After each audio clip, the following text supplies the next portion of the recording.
some signs that incumbent Republican Senator Ted Cruz may have to fight at least harder to keep his seat. His opponent, Democrat Collin Allred, appeared to be gaining some ground in a survey released on Sunday by public policy polling, Clean and Prosperous America.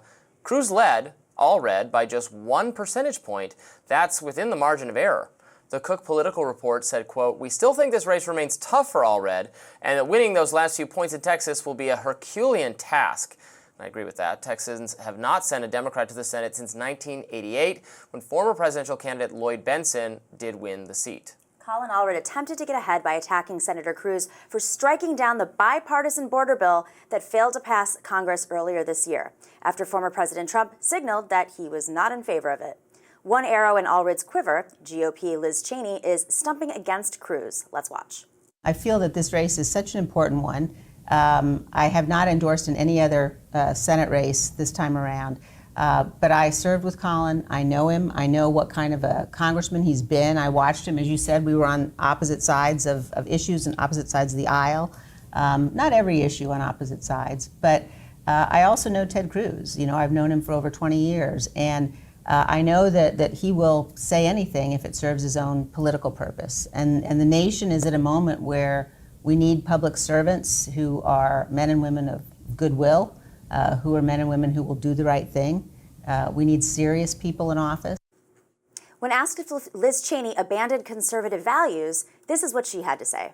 When I watch the kinds of things that we saw Ted Cruz do after the 2020 election in particular, his willingness to do whatever Donald Trump wanted him to do, including proposing this completely unconstitutional plan that would have resulted in throwing out electoral votes, throwing out the votes of millions of Americans, something that, as I said, was unconstitutional. So we are always hearing that Texas might go blue. I have a lot of skepticism of that. I do too, but there's a couple of reasons why this race is probably closer than it should be. I mean, if we compare this to 2020, John Cornyn, the other senator from Texas, won by nearly 10 points. I think it was 9.6 percentage points, actually outperforming Trump, who won by 9 points in Texas during that election. Ted Cruz won against Beto O'Rourke by, 3 or 4 points? So it was exceptionally closer than you would expect in red Texas. But for one, Ted Cruz is not very well liked, frankly. He doesn't have a lot of allies in Senate Leadership Fund, in the Senate more generally, in the Republican Party. Mitch McConnell, I can promise you, is not chomping at the bit to help Ted Cruz overcome this 1 percentage point within the margin of error supposed advantage he has over Collin Allred.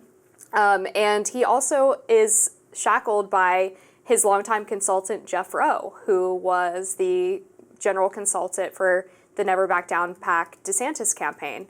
And he has a long history of making millions of dollars off of failed candidates, whether it was Adam Laxalt in Nevada, Kelly Craft running for governor in Kentucky. He was on the Josh Mandel in Ohio campaign, the Dave McCormick in Pennsylvania campaign. And in consultant circles, there's actually a meme going around that portrays Jeff Rowe as the Hamburglar running from Senate campaign to Senate campaign to collect all this money. When he was on Never Back Down PAC, he had this grand idea to have DeSantis campaigning heavily in South Texas, thinking that he was going to replicate DeSantis' success with Latino voters in Florida in South Texas. Oh my God. Entirely different demographics, Yeah, for one. And then two, DeSantis didn't even make it to Texas. So that was like a totally harebrained scheme that didn't pan out.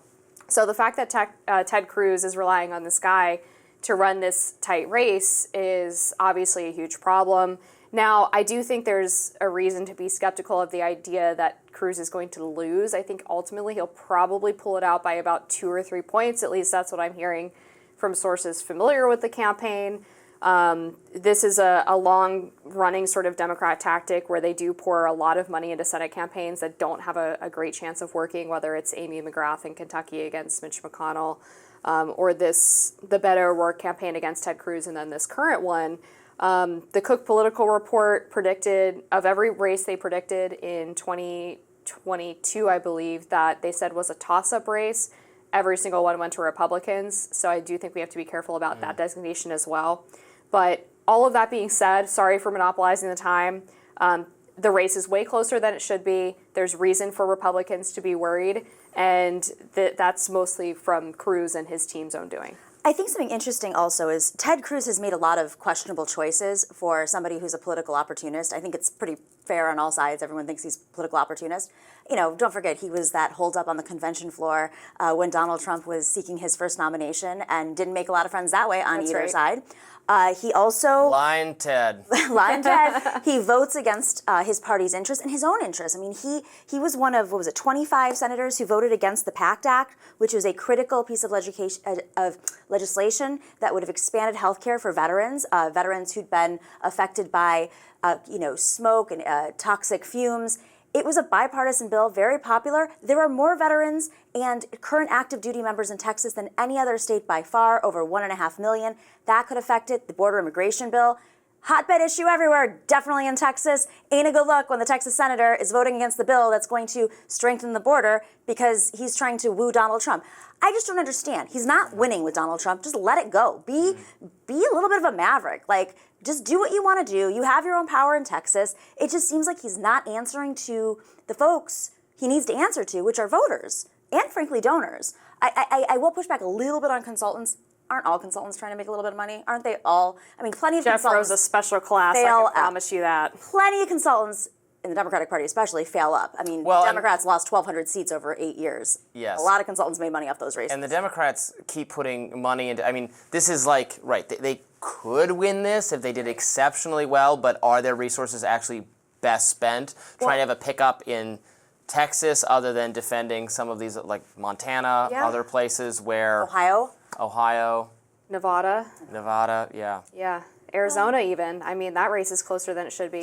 That race is close. Yeah. Do you think? I don't know if Kerry Lake's going to pull it out. I think he's going to. I would predict he pulls it off. The independent voters in Arizona are more mavericky than they are. There are definitely MAGA people in Arizona. Well, enough to get her the nomination. I mean, this is the Republican Party's quintessential problem now, is that the base is big enough for the Kerry Lake type person to win the primary, but then in some states that's fine. That's enough of the overall state too. But in places like, Arizona, the little more where there are Democrats and independents and moderate Republicans, the gap between what the primary voters demand and what people are willing to put up with is really starting to hurt There are the more party. independents in Arizona. I mean, it is nationally now, but in Arizona, there are more independents than Democrats. There's the state of Kristen Sinema and John McCain. I do think, compared to the Amy McGrath scheme, though, going after Ted Cruz now, as he was already weakened in the last race, and then Rick Scott in Florida, who also does not have allies with Mitch McConnell in the Senate Leadership Fund, and he'll be on an island in terms of funding as well. That's marginally smarter, but it is, I think, a bad sign for their hopes of controlling the Senate that they're not investing as much in the places you mentioned, Ohio, Montana, Nevada, Pennsylvania even. Yeah. I just always recall Lindsey Graham's famous statement about Ted Cruz that if you killed Ted Cruz on the floor of the Senate and the trial was in the Senate, nobody would convict you. It's a damning statement. He was very funny. I got to give it to him. In 2016, Lindsey Graham was hilarious. I actually stopped him at one of the conventions or something like that, at the debates, I think. I said to him, I was like, you were by far the best entertainment. We need you on the main stage because it's the only reason why I was watching those secondary debates in 2016. I don't agree with him. I find the Senator John Kennedy's way of talking just the foghorn so good. stick. With all of his analogies. So good. More fun than a pig in slop. That does it for us today on Rising. Thanks for tuning in. Let us know if you like the three of us format. We've experimented with that in the past on Rising. We might be doing more of it. Be sure to like, share, and subscribe so you never miss any of our content. And for those of you who like to listen while on the go, we're now available anywhere you can find podcasts. See you later.